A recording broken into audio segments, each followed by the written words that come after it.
Ils sont un petit peu, tout en petits morceaux, là, il faut tout faire tomber ça en place. C'est peut-être pas très concret ce que je dis. On vous suit. Oui, merci. Puis de tourner ça de tous les côtés jusqu'à temps qu'on trouve le chemin qui convient à mon médium qui est le chocolat. Donc c'était vraiment ça l'idée.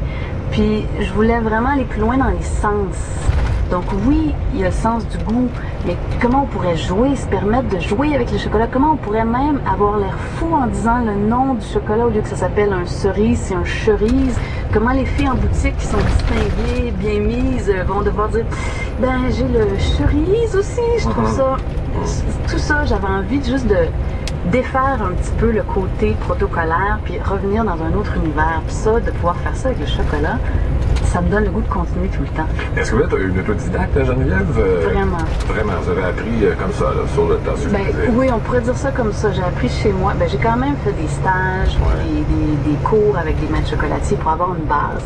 Mais franchement, moi je suis curieuse, j'aime apprendre et j'ai besoin de faire les choses par moi-même pour les découvrir. Ça fait 15 ans maintenant que je fais du chocolat, donc je maîtrise assez bien ma matière pour m'amuser avec. Oui, c'est le principal aussi. Pourquoi est-ce que vous avez fait appel à un musicien pour créer une trame sonore de dégustation? Il s'agit de Laurent Guardo. On va l'entendre dans un instant. Puis je disais que ça colle parfaitement au concept de Bouffe-Oreille parce que on a la même démarche, si vous voulez. Pourquoi un musicien? J'avais vraiment envie de pouvoir toucher tous les sens dans une dégustation. Donc je me disais d'abord, on va absolument fermer les yeux pour déconnecter de ce qu'on a l'air, de ce que les autres vont penser, de ce qui se passe à l'extérieur. On va jouer avec le chocolat, on va le toucher, on va pouvoir même l'écraser si ça nous tente de faire comme quand on est enfant.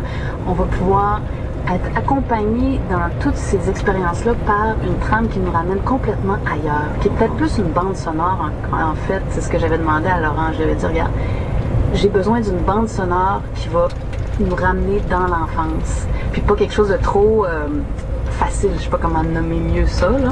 Et c'est pour ça que j'étais vraiment heureuse de ce que Laurent m'a proposé. Oui, Laurent Guardo qui travaille aussi pour Radio-Canada, on lui doit certains indicatifs, l'émission des hôtels, entre autres. Exactement. Alors donc, il y a tout un processus de dégustation.